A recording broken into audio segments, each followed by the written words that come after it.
Hello everyone and welcome back. My name is Nathan and this is Sue Shrimp Readers. Is shrimp keeping hard? In my honest opinion, it's only as hard as you want it to be. I'm going to be going over some of the things that I wished I would have known in the beginning of my shrimp keeping to give me a little more success.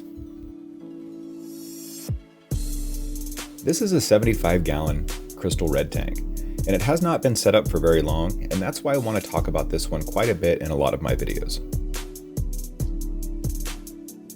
One of the things that I thought I needed in the beginning was a heater. And I used to put heaters in all of my shrimp tanks and put it on 80 degrees, which most of the guides that I watched said that was for optimal breeding. When I kept getting random shrimp deaths and really started to ask around like what's going on, I guess the higher temperature causes shrimp a little bit more stress, and it gives a chance for diseases and bacterial blooms to spread.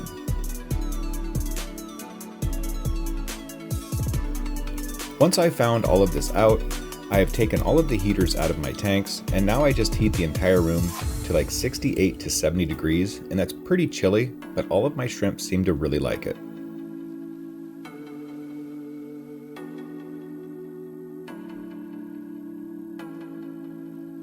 In all of my tanks, I like to have a lot of plants. Plants are one of those things when I first started, I would just kind of put them in there and then throw the shrimp in there. But then when the plants had no roots and they weren't established, it really wasn't doing anything for the tank at first.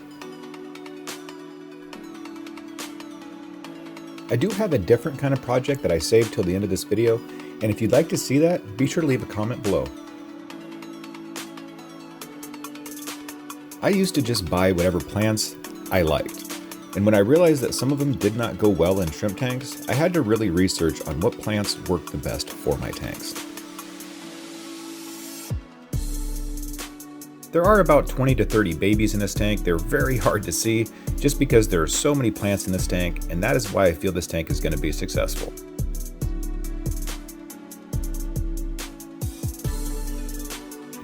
I could not grow any of these plants without the right lights, and when it comes to lighting, there are so many different kinds, so what I'm going to say is just try to find something that says daylight bulb or anything from 5,000 to 6,500 Kelvin.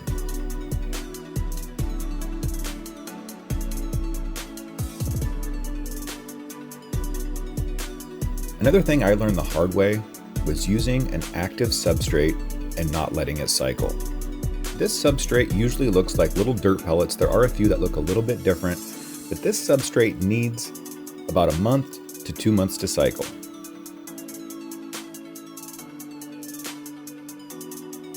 So what I would do in the beginning of my shrimp keeping days was I would buy this substrate, I would put it in a tank with a heater at 80 degrees, and I would expect success.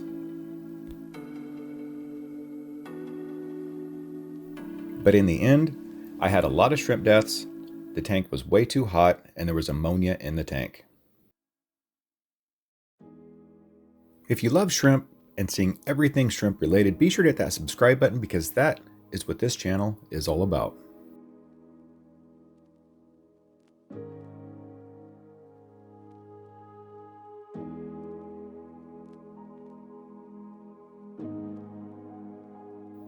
This is one of my favorite tanks at the moment. And this one has a bunch of blue bolts and blue steels, which I've always wanted, and now that I have them, I want to be really careful with this tank.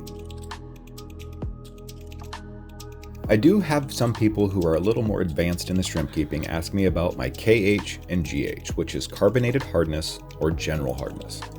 Now I used to chase these parameters quite a bit at first for my Caridina shrimp and even my Neo-Caridina shrimp because there's guides telling you the exact pH and KH and GH of your shrimp. When I realized how many water changes I was doing trying to chase these numbers, it was hurting my shrimp more than it was helping them. After I stopped chasing those numbers, trying to get the exact parameters of every single shrimp, my shrimp colonies exploded. I don't want to tell you that shrimp keeping isn't a little bit of work, because it is. But if you do the right research and ask the right questions, you are almost guaranteed for success.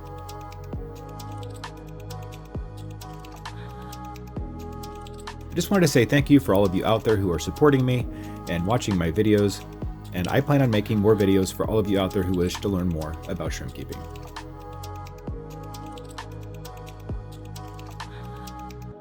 The last thing I want to talk about in this video was feeding my shrimp the correct amount.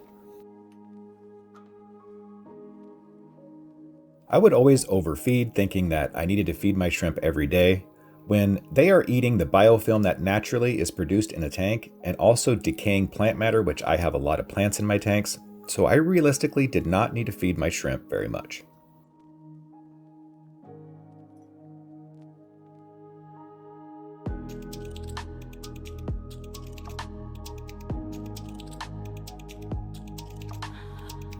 I feed this tank about once a day, and this is some of my homemade shrimp food, which I promise you I'm going to be doing a video on very, very soon.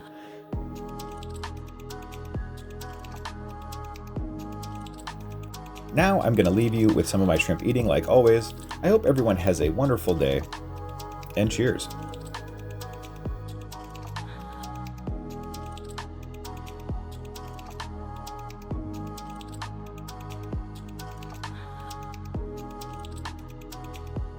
If you did happen to stick around till the end, I have a couple of angelfish that I would like to start breeding, and if you think that this would be a good idea for my channel, leave a comment below.